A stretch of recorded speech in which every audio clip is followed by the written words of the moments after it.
है तू? तेरी कितनी हिम्मत! मेरे मेरे पुश्तैनी जायदाद पे नजर रखेगा तू? अगर हिम्मत है तो सामने आके दिखा। मेरे घर की तरफ बढ़ता हुआ तेरा हर एक कदम तुझे भारी पड़ेगा, भारी पड़ेगा।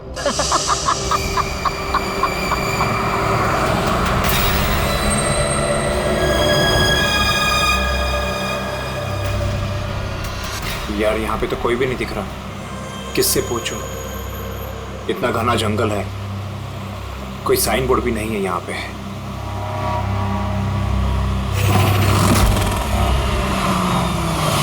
अरे भाई साहब, ये पिपलिया गांव का रास्ता यही है ना?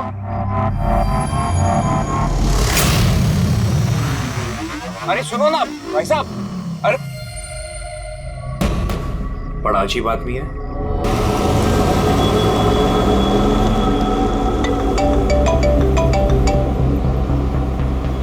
Hi baby. हाय, पहुंच गए? बस पहुंचने वाला हूँ। डोंट टेल मी तुम अब तक नहीं पहुंचे। इतने लेट कैसे हो गए? एक्चुअली क्या है, ये जगह शहर से काफी दूर है और यहाँ ज्यादा लोग भी नहीं दिख रहे मुझे। All right, tell me, are you missing me? Of course. अरे पूछने वाली क्या बात है। अच्छा तुम एक काम करो, जल्दी जल्दी ये सारी फॉर्मेलिटीज खत्म कर लो, अपनी सारी कागजी कार्रवाई एंड ऑल दैट। उसके बाद मे बी नेक्स्ट फ्लाइट से I can come and join you in India. What's it? Great, that's good news.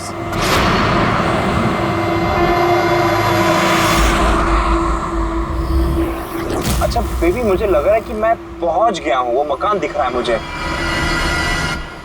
अरे ये गेट क्यों बंद है?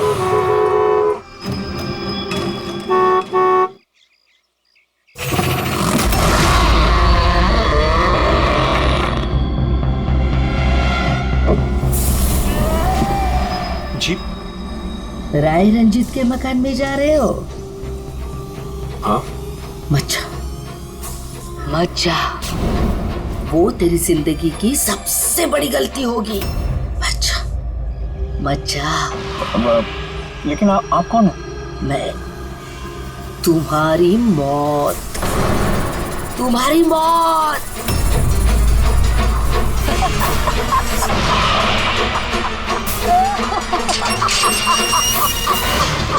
ए बुढ़िया, चल चल, अरे जा। अच्छा अच्छा, वरना तू भी मरेगा, तू भी मरेगा। मत जा, वरना तू भी मरेगा, तू भी मरेगा। नमस्ते साहब, आप राज साहब हैं? हाँ हाँ हाँ हाँ। आइए आइए आइए। Hello Raj, Raj are you okay? कौन था? हाँ हाँ, अरे वंदना मैं ठीक हूँ, कोई नहीं था। और मैं पहुंच गया हूँ, ठीक है, बंगले पे। मैं कॉल करता हूँ तुम्हें। Okay okay, you take care. हाँ, I will speak to you soon. Bye bye bye.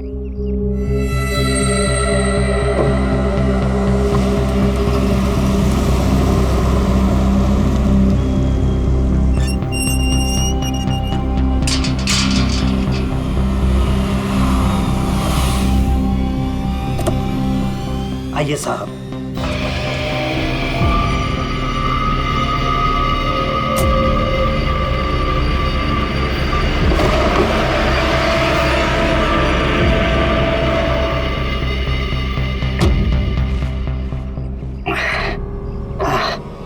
साहब, सफर में कोई तकलीफ तो नहीं हुई?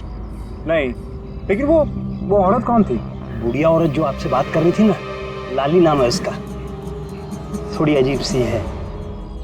आपको उसकी बातों का बुरा तो नहीं लगा? नहीं, बुरा नहीं लगा मुझे, पर मुझे एक बात समझ में नहीं आई कि उस औरत ने मुझे यहाँ आने से मना क्यों किया। जाने दीजिए ना साहब उसकी बातों का, थोड़ी सी हिली हुई है, कुछ भी बकती रहती है। आप आइए, अंदर आइए।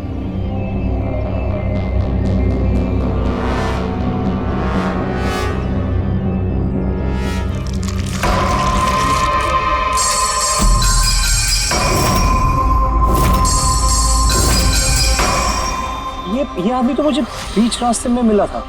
आप, उसका नाम कमल है, यहाँ का माली। हमने सोचा अब आप यहाँ पर रहने वाले हैं तो क्यों ना बगीचे के जो रंग बिरंगे फूल हैं फिर से खिल उठाएं। अच्छा, आइए साहब।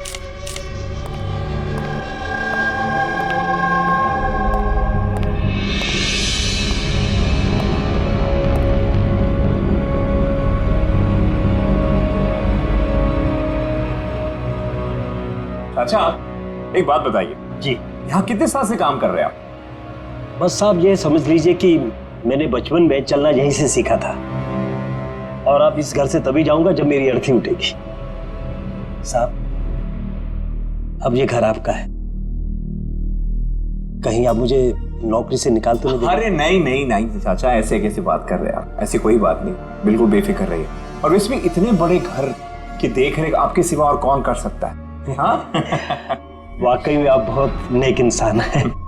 आइए।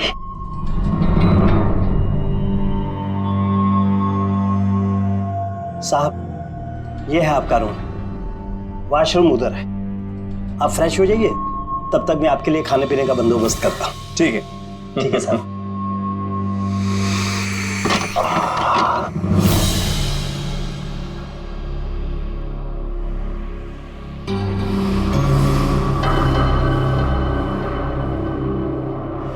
चला जा, चला जा, चला जा, वरना तू भी मरेगा।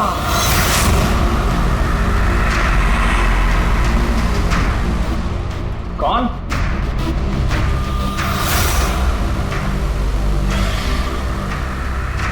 मैंने कहा ना, चला जा।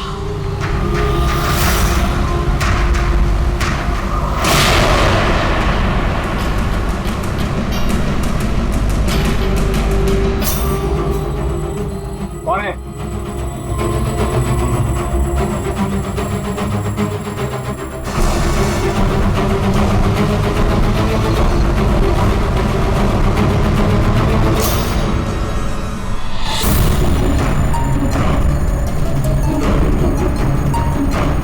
जैसे बाकी लोग मरे हैं, वैसे तू भी मरेगा।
प्रद्युमन प्लीज। हाँ जरा शांत हो जाइए, कौन बोल रही है?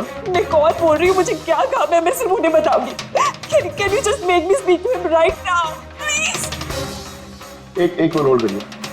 सर, हाँ सर, फोन कॉल है। सर कोई लेडी है, बहुत रो रही है, कह रही है सिर्फ आपसे बात करेगी। Hello hello, ACP Pradyuman. हाँ मैं एसीपी प्रद्युमन बोल रहा हूँ। सर, हाँ कहिए। सर मैं वंदना बोल रही हूँ अमेरिका से। हाँ बताइए। सर मेरे साथ बहुत बहुत बहुत बुरा हुआ सर। क्या हुआ आपके साथ? सर मेरे फियांसे राज इंडिया गए थे पुश्तैनी मकान खरीदने। सर मधुमक्खियों के काटने से उनकी मौत हो गई। क्या?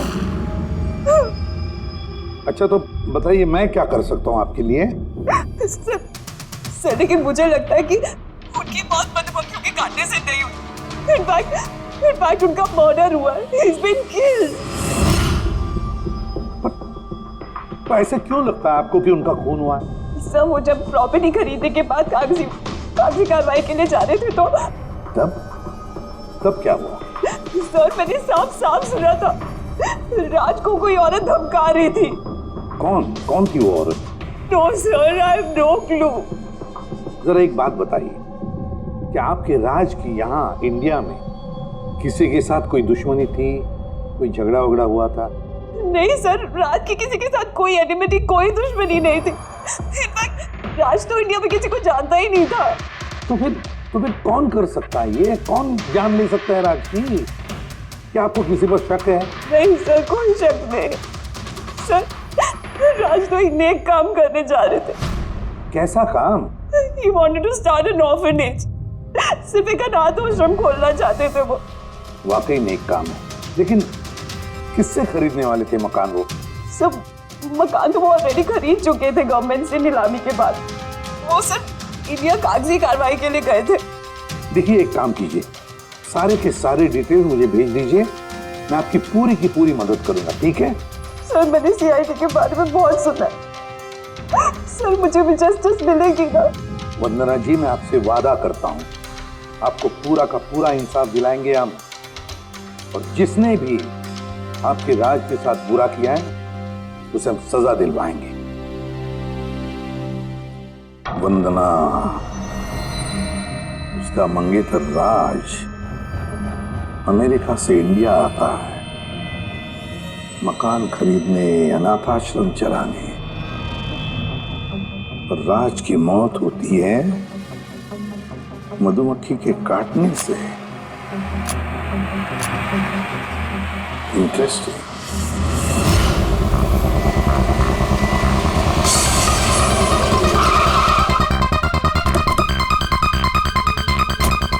सर यही वही बंगला है जो राज ने सरकार से नीलामी में खरीदा था। अच्छी खासी प्रॉपर्टी लग रही है। आप देखभाल करते हो उस जगह की? जी हाँ, कहिए। कहेंगे आप, हम सिर्फ सुनेंगे। क्या मतलब? सीआईडी? क्या बात होगी सर? राज राकेश नाम के एक आदमी का खून हुआ है यहाँ पे। बहुत बुरा हुआ सर उनके साथ। उन्होंने ही सरकार से ये मकान खरीदा था। हाँ, उन्हीं की बात कर रहे हैं। उनका खून नहीं हुआ, मधुमक्खियों के काटने से उनकी मौत हुई है। मैंने खुद अपनी आंखों से देखा था। ये देखा होगा आपने, लेकिन यहाँ इस बंगलों में आने से पहले किसी औरत ने उन्हें धमकी दी थी। कुछ जानते हो उस औरत के बारे में? अच्छा, वो लाली साहब, वो बुढ़िया तो बेतुकी बेसर की बातें करती रहती है। आप उसकी बातों को गंभीरता से मत लीजिए। क्या गंभीरता से लेना और क्या नहीं, वो हम तय कर लेंगे। आप ये बताइए कि वो लाली, वो रहती कहाँ है? कहीं भी नहीं सर। कहीं भी नहीं मतलब? उस बेचारी का ना तो अपना कोई घर है और ना ही कोई अपना परिवार। बस दिन भर इधर उधर घूमती रहती है। नहीं, कहीं तो बैठती होगी, खाना वाना खाती होगी। कोई एक जगह होगी ना जहाँ पे वो रहती होगी ज्यादातर। हाँ, पास में एक तालाब है, अक्सर वहीं बैठी रहती है। अच्छा, दे क्या तुम इस लाली से मिल लो, तब तक इस मकान का चक्कर लगा लेता हूँ मैं। ठीक है, अब जरा वो जगह दिखाओ जहाँ पे खून हुआ था। आइए साहब। राज साहब यहाँ गिरे पड़े थे।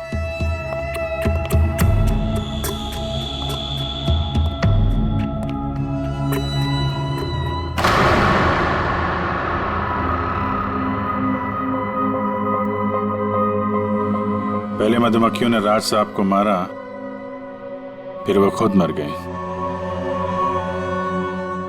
ये मधुमक्खी के हमले यहाँ पे अक्सर होते रहते हैं क्या? नहीं साहब, इससे पहले तो मैंने एक मधुमक्खी भी नहीं देखी यहाँ। पता नहीं राज साहब के पीछे इतनी सारी मधुमक्खियां अचानक कहाँ से आ गई। राय रंजीत की हवेली से आ रहे हो ना तुम लोग? राय रंजीत की हवेली से आ रहे हो ना तुम लोग?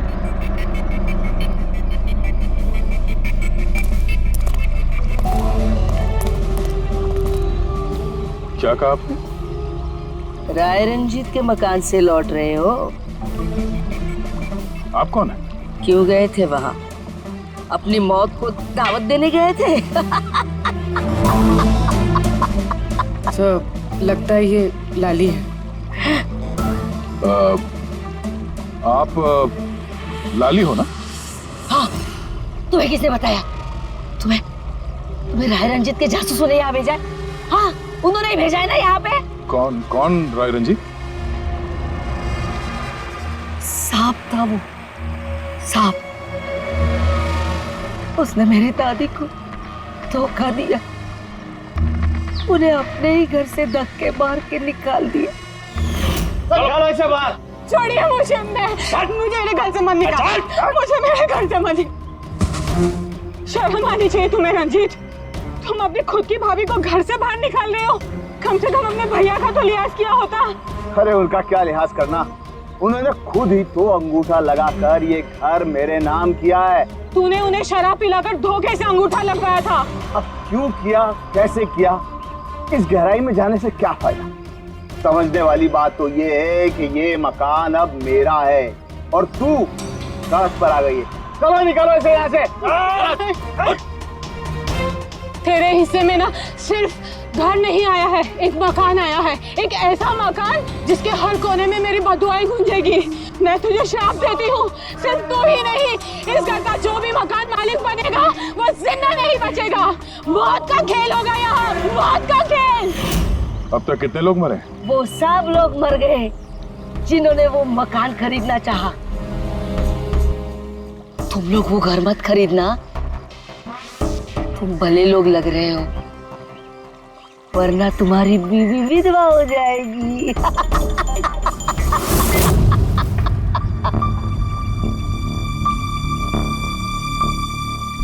माँ जी, ये कुछ पैसे हैं, काम आएंगे।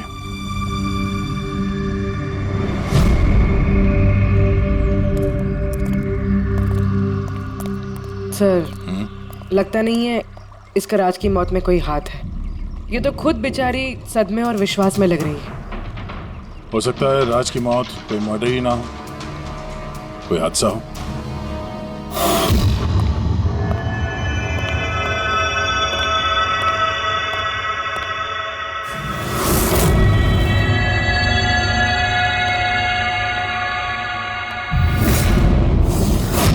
अरे ये कमरा खुला कैसे है? ये तो बंद था। एक मिनट रुको, शायद राज ने खोला।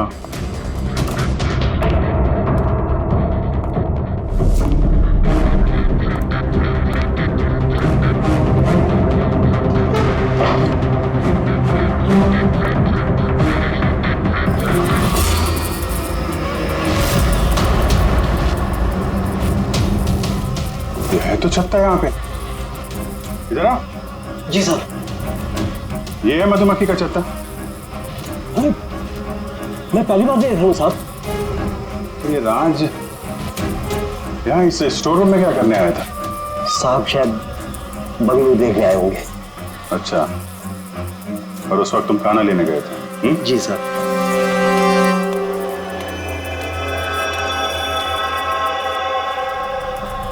वो कौन है?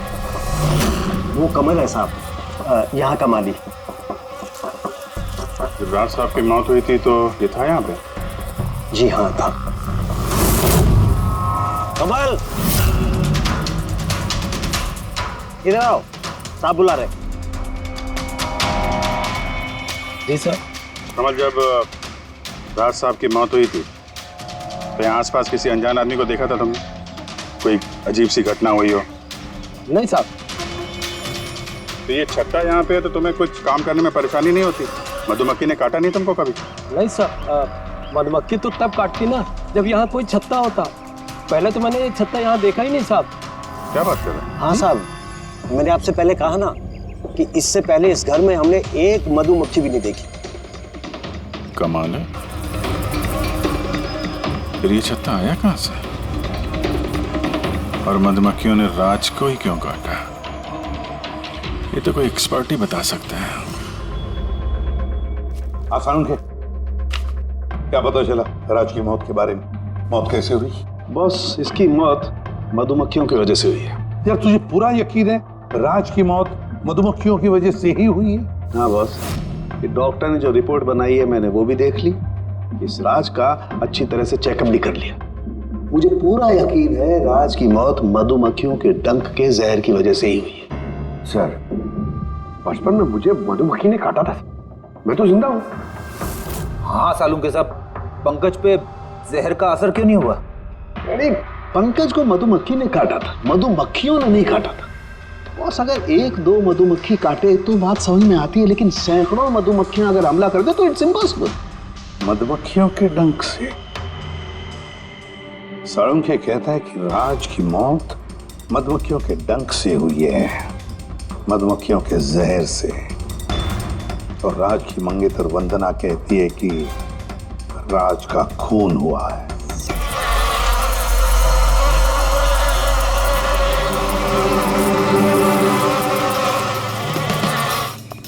100% इस छत्ते को बाहर से लाकर यहाँ पर लगाया गया। मधुमक्खी के छत्ते को किसी और जगह से लाके किसी और जगह लगाया जा सकता है? इतना आसान है? इतना मुश्किल भी नहीं। शहद के व्यापार के लिए अक्सर ऐसा किया जाता है। आप बता सकते हैं कितने दिन पहले इस छत्ते को यहाँ पे लगाया गया? ज्यादा दिन नहीं, लगभग 2-3 दिन। सर अगर मान भी ले कि खूनी ने ये छत्ता यहाँ पर इसलिए लगाया था कि वो राज को मार सके, लेकिन उसे कैसे पता था कि ये मधुमक्खियाँ राज पे ही हमला करेंगे, किसी और पे नहीं? मधुमक्खियाँ बिना वजह किसी पे भी डंक नहीं मारती, क्योंकि डंक मारने के बाद उनकी खुद की भी मौत हो जाती है। तो ऐसी क्या चीज है जो उन्हें उत्तेजित करती है अटैक करने के लिए? देखिए, जब उन्हें लगता है कि सामने वाले इंसान से उन्हें कुछ खतरा है। अच्छा केदार साहब, ऐसा हो सकता है क्या कि मधुमक्खियों को ट्रेन किया जा सके कि वो किसी एक आदमी पे हमला करें? कैसी बातें करते हैं अभिजीत साहब, ये मधुमक्खियाँ शार्प शूटर नहीं कि कोई भी इन्हें कह दे कि फला फला को डंक मारकर आ जाए। अच्छा, आपने अभी भी कहा कि ये मधुमक्खी किसी को काटने के बाद ये खुद भी मर जाती है, तो ऐसी क्या मजबूरी है कि वो किसी को काटती है? जरा डिटेल में समझाएंगे? मधुमक्खी जब भी किसी को डंक मारती है तो फेरोमोन नाम का एक गंध छोड़ती है, जिससे कि बाकी मधुमक्खियां सचेत होकर सब मिलकर उस पर हमला कर देती हैं। इसीलिए मैंने पहले भी कहा था, मधुमक्खियां बिना वजह किसी पे भी हमला नहीं करती। जरूर राज ने मधुमक्खी के छत्ते के साथ कुछ छेड़खानी की होगी। सर खूनी को कैसे पता था कि राज इस छत्ते के साथ छेड़खानी करेगा? कहीं ये मौत वाकई हादसा तो नहीं? नहीं पूर्वी, राज के आने के ठीक 2 दिन पहले इस छत्ते को यहाँ पे लगाना ये कोई संयोग तो नहीं हो सकता। सर राज की मौत के बाद ये घर वंदना के नाम हो जाएगा, कहीं इन सबके पीछे वंदना तो नहीं है? वंदना इंडिया कब आ रही? What nonsense! How could you even think like that? आप ऐसे कैसे सोच सकते हैं कि राज की मौत के पीछे मेरा हाथ हो सकता है? और फर्ज कीजिए कि राज की मौत के पीछे मेरा हाथ था, तो मैं आप लोगों को फोन क्यों करती? पुलिस तो ऑलरेडी ये केस क्लोज कर चुकी थी ना। देखिए, हम सिर्फ पूछ रहे हैं। वैसे राज जी के बाद ये मकान किसके नाम पे है? I don't know. राज ने गवर्नमेंट से मकान खरीदा था, तो शायद गवर्नमेंट को वापस मिल गया। मुझे अभी तक कोई नोटिस नहीं है। हाल फिलहाल में राज का किसी के साथ कोई झगड़ा हुआ था? I have already told you that Raj एक नेक दिल इंसान थे और उनका किसी से दुश्मनी होना वाज इम्पॉसिबल। अगर मुझे पता होता कि राज की नेक दिली उनकी जान ले लेगी तो मैं उन्हें कभी इंडिया आने ही नहीं देती। ये अनाथ आश्रम खोलने का ख्याल राज जी के दिमाग में कैसे आया? राज खुद अनाथ थे, इसलिए वो दूसरे अनाथ बच्चों की फीलिंग समझते थे। वो अनाथ बच्चों को घर जैसा माहौल देना चाहते थे, और जैसे उन्हें पता चला कि गवर्नमेंट ये मकान नीलाम कर रही है तो राज ने सबसे ऊंची बोली लगाकर ये मकान खरीद लिया। तो कहीं इस राज की मौत का कारण ये घर तो नहीं है? हो सकता है कोई और भी इस घर को खरीदना चाहता था, राज बीच में आ गया इसलिए। What? कोई इतना नीच कैसे हो सकता है? इस दुनिया से इंसानियत उठ गई है क्या? इंसानियत है वंदना जी, इंसानियत है, लेकिन कुछ लोग हैं जो इंसानियत में जहर घोलने पे तुले हुए हैं। पता करते हैं किस किसको दिलचस्पी थी इस प्रॉपर्टी में। देखिए सर, मैं आप लोगों को नहीं बता सकता हूँ कि राज जी के अलावा किन किन लोगों ने इस नीलामी में हिस्सा लिया था। सॉरी। क्यों नहीं बता सकते? देखिए, ये सरकारी सर इंफॉर्मेशन है, ऐसे किसी के साथ शेयर नहीं कर सकता हूँ मैं। हम भी तो CID का ही काम कर रहे हैं। हाँ वो सब ठीक है, लेकिन क्या है कि अगर सरकारी नोटिस मिल जाए तो मैं ये आपको इन्फॉर्मेशन दे सकता हूँ, उसके बिना नहीं दिखा सकता सर। तो नोटिस मिल गया।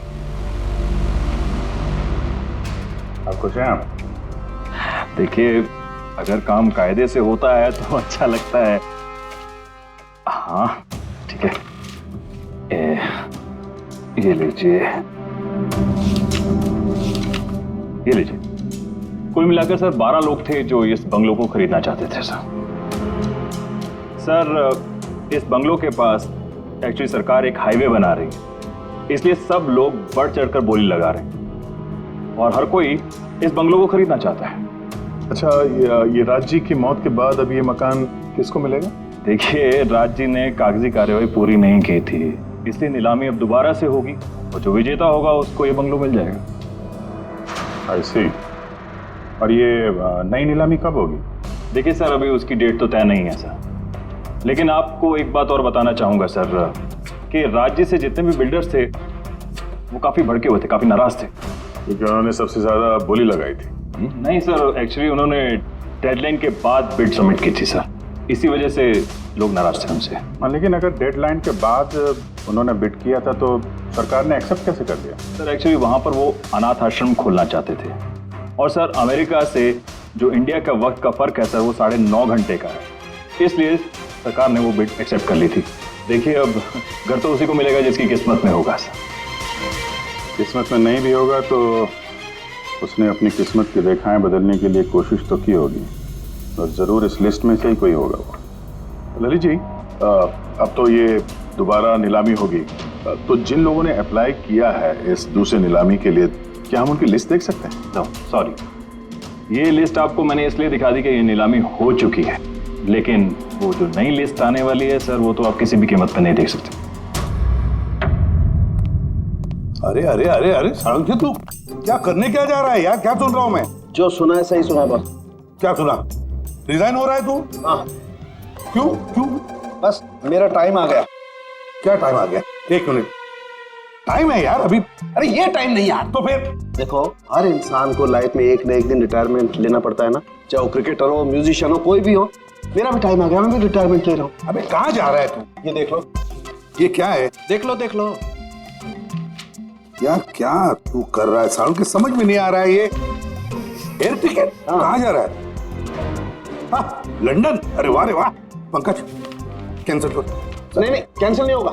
अबे रिफंड मिल जाएगा, पैसे वापस मिल जाएंगे, कल की टिकट है, डोंट वरी। मुझे रिफंड नहीं चाहिए, मैं जा रहा हूँ वापस। यार तू ऐसे कैसे जाएगा? क्या हुआ क्या? अरे इतनी बड़ी गलती होगी कि शर्म आ रही है अपने आप पर। ऐसी कौन सी गलती हो गई? वो मधुमक्खियों वाला केस। मधुमक्खियों वाला केस? हाँ यार, हादसा नहीं है बॉस, वो खून है खून। यही मुझसे गलती हो गई। मधुमक्खी के एक्सपर्ट से बात हो गई तेरी? क्या बताया उसने? यार एक्सपर्ट से भी बात की, मैंने अच्छी तरह से चेक भी किया, तब मुझे पता पड़ा ये तो हादसा नहीं है, खून है। मधुमक्खियों को तो वो हथियार के तौर पर इस्तेमाल कर रहा है यार। सालों के सब वो किसे? देखो, मधुमक्खियां कब आती हैं इंसान के पास? जब उन्हें फेरोमोन की गंध आती तभी ना। हाँ, जब उन्हें इंसानों से खतरा लगता है तब मधुमक्खियां इंसान के पास आती है, डंक मारती है। बस यार, यही मुझसे गलती हो गई। तो मैंने सोचा ही नहीं कि फेरोमोन तो बनाया भी तो जा सकता है ना यार। हाँ यार, फेरोमोन तो आर्टिफिशियली भी बनाया जा सकता है, लेबोरेटरी में, फैक्ट्री में। मतलब किसी ने ये आर्टिफिशियल फेरोमोन बनाया और वो किसी भी तरह से राज के शरीर पर लगा दिया, बस मधुमक्खियां आ गई और उस पर अटैक कर दिया। साळुंखे उठ उठ उठ, पिपलिया गांव चला जा। वहां पे जहाँ पे राज का खून हुआ, राज का सारा सामान चेक कर, पता तो चले ये फेरोमोन वहां पर आया कैसे और किसने इस्तेमाल किया ये फेरोमोन राज पर। Yes boss. ये रहा सर, राज का सारा सामान इस सूटकेस में। ठीक है। सर एसीपी साहब बता रहे थे आप रिटायर होने वाले हो। कब है आपका लास्ट वर्किंग डे? आपके लास्ट वर्किंग डे से 1 दिन के बाद। मतलब नहीं हो रहा है। हाँ भैया, एक काम करो, मैं बाहर जाता हूँ और तुम जो है ना एक एक करके सामान मुझे बाहर पकड़ाओ, तो पता करते हैं कि कौन से सामान में फेरोमोन है। ठीक है सर? ये पकड़ेंगे आप? जरा रख लीजिए थोड़ी देर के लिए। दिखेगा ना बाहर? दिखेगा। मधुमक्खी है इसके लिए कह रहा था। अभिजीत हो तुम, हाँ। ये पूर्वी है, हाँ। ये दया। अरे दिख रहा है सर। तो फिर चलिए चलिए चलिए, संभाल के सर, संभाल के। हाँ। लौट है। चलिए सर।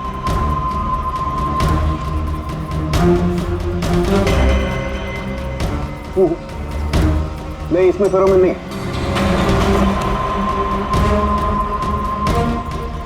अरे सर संभल के। अरे कुछ नहीं, जिसमें फेरोमोन होता है उसी पर अटैक करती है।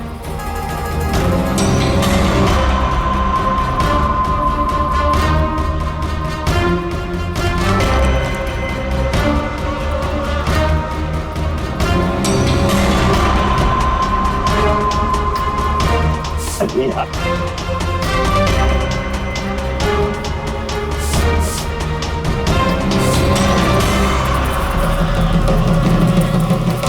हरकत हुई, देखो देखो, अटैकिंग मूड में आई है ये मधुमक्खी, देखो। सर किसी ने राज के परफ्यूम में फेरोमोन मिलाया है। अरे यार, ये मधुमक्खी ने मुझे काटा ना। सर आप निकलो यहाँ से। अरे यार, अरे पानी में जाओ, पानी में। पानी किधर है? अरे सामने उतर सर। अरे उधर कुआं है सर, जाओ ना। कुएं में घुस जाओ। अरे सर निकलो यहाँ से। जाइए सर।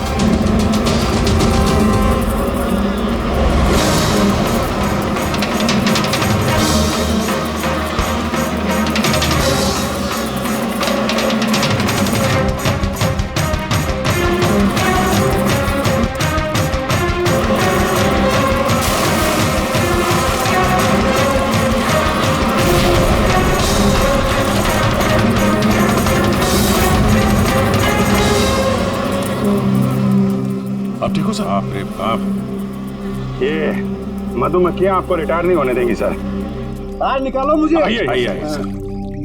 मधुमक्खी, अरे नहीं, आइए आइए आइए। हेलो जी, नमस्ते, कैसे हैं आप? जी मैं चंदूमल फंडूमल कंकेशवास। अरे वाह, बहुत लंबा नाम है आपका। बताइए क्या काम था आपको? जी वो नीलामी के लिए आया था मैं, वो पुराना वाला बंगलो हाईवे के पास, वो खरीदना है मुझे। सर ऐसे नहीं खरीद सकते हैं सर, उसमें नीलामी होगी तभी वो जो जीतेगा वही खरीद सकता है। अरे तो पैसा लगाएगा ना, मैं पैसा लगाएगा। देखिए अब टाइम नहीं बचा है, सिर्फ 15 मिनट बचे हैं, आप लेट हो गए। अरे क्या बात कर रहे हैं सर, 15 मिनट में क्या क्या हो जाता है। ये देखिए ना, मैं तो ये बेड का लिफाफा भी लाया हूँ, ये देखिए। राकेश इधर रजिस्टर लेकर आ।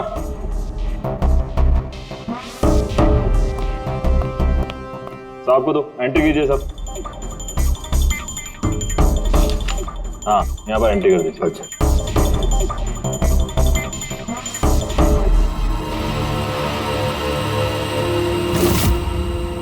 यहाँ साइन कर दीजिए लास्ट में। Good, light. अच्छा, वेरी गुड, ये तो अच्छा हो गया सर। वो बंगले का चाबी? और मजाक कर रहे हैं? अरे चाबी ऐसे थोड़ा ना मिलती। अरे भाई बोली लगेगी, नीलामी होगी, उसके बाद जो जीतेगा उसको मिलेगा। भाई क्या बात कर रहे हैं आप? बेड तो मैं ही जीतूंगा, ये पक्का है। भाभी और बच्चों को मेरा प्यार देना, ठीक है सर? Thank you. पता नहीं कहाँ कहाँ से चले आते हैं, कमाल है।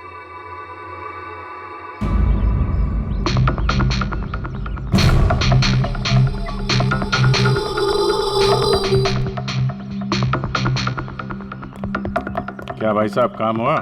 सर ये देखिए, चंदूमल फंडूमल कंकेशवास का कमाल। उठ जाओ पंकज, 12 में से 2 लोग हैं जिन्होंने दोबारा बोली लगाई है इस मकान को खरीदने के लिए, हेमंत और रोशन। मतलब खूनी इन्हीं 2 में से कोई हो सकता है।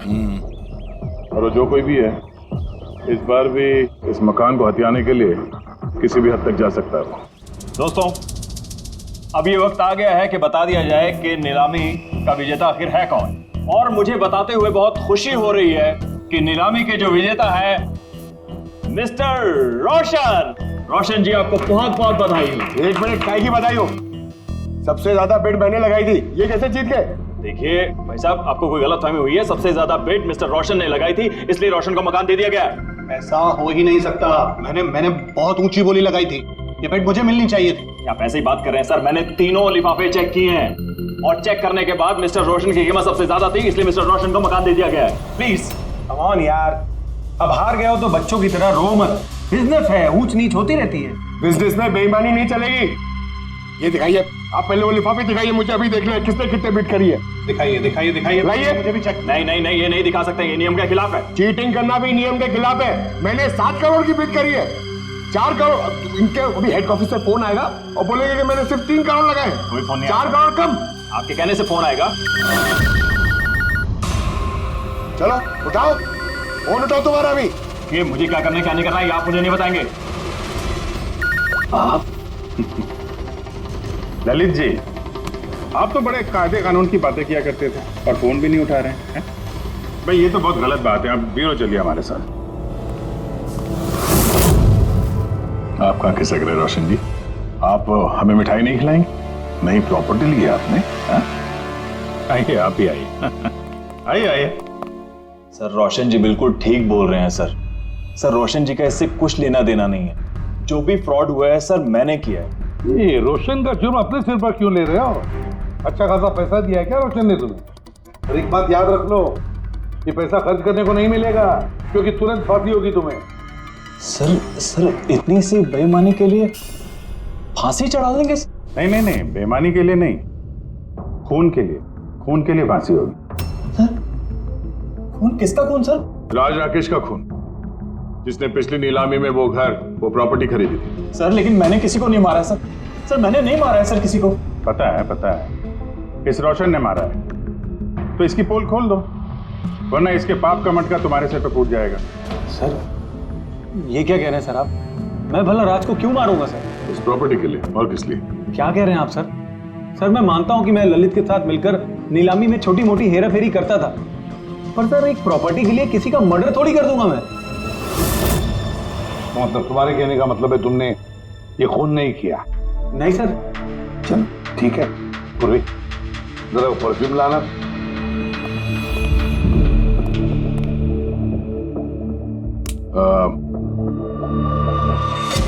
ये परफ्यूम छिड़क दूं? हाँ? बाहर मधुमक्खियों का छत्ता है, क्या बोलता है? Sir perfume? हाँ आपकी मर्जी सर, लेकिन हमारे इस केस से परफ्यूम का क्या लेना देना सर? मुझे वाकई पता नहीं इस परफ्यूम का कोई इस केस से संबंध है। सर जी हम सच कह रहे हैं सर, राज्य की मौत से हमारा कोई संबंध नहीं है सर। ललित बिल्कुल ठीक कह रहा है सर।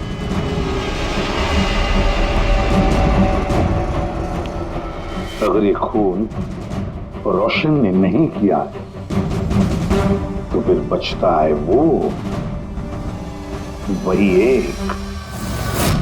इन कागज से साबित होता है कि तुम राय रंजीत के पोते हो।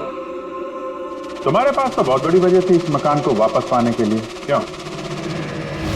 देखिए, राय रंजीत का पोता होने से यह साबित नहीं होता कि यह खून मैंने किया है। हेमंत जी, खूनी कभी कभी अपने जुर्म के सबूत अपने साथ लेकर चलता है, जैसे तुम। मैं समझा नहीं। मैं समझाता हूं। ये रहे सबूत। कमाल है सालू के साहब, सेफ्टी सूट पहनने के बावजूद भी आप दोनों को मधुमक्खियों ने काटा। हाँ, कभी कभी सेफ्टी सूट पहनने के बाद ही मधुमक्खियां डंक मार सकती हैं, और फिर मधुमक्खी के छत्ते को इधर से उधर ले जाने में तो और भी ज्यादा अटैक हो सकता है। नहीं ठीक, देखिए वो दरअसल बहुत हो गया मत। तुम्हारी बेगुनाही का और भी कोई सबूत चाहिए? जी नहीं, मैंने ये सब किया था। जब राज बंगले में घुसा तब मैं वहीं था, और मौका देखकर मैं बंगले में घुस गया था। मैंने परफ्यूम की बोतल के अंदर फेरोमोन मिला दिया। उसके बाद राज को आवाज से डिस्ट्रैक्ट किया, मधुमक्खी के छत्ते तक लेकर गया, और उसके बाद का काम मधुमक्खियों ने कर दिया था। मुझे मेरा पुश्तैनी मकान वापस चाहिए था। वाह रे वाह, अपने पुश्तैनी मकान के लिए तुमने एक नेक इंसान का खून कर दिया। कानून तुम्हें कभी माफ नहीं करेगा। तुम्हें कम से कम आजीवन कारावास की सजा होगी। ले जाओ इसे पंकज।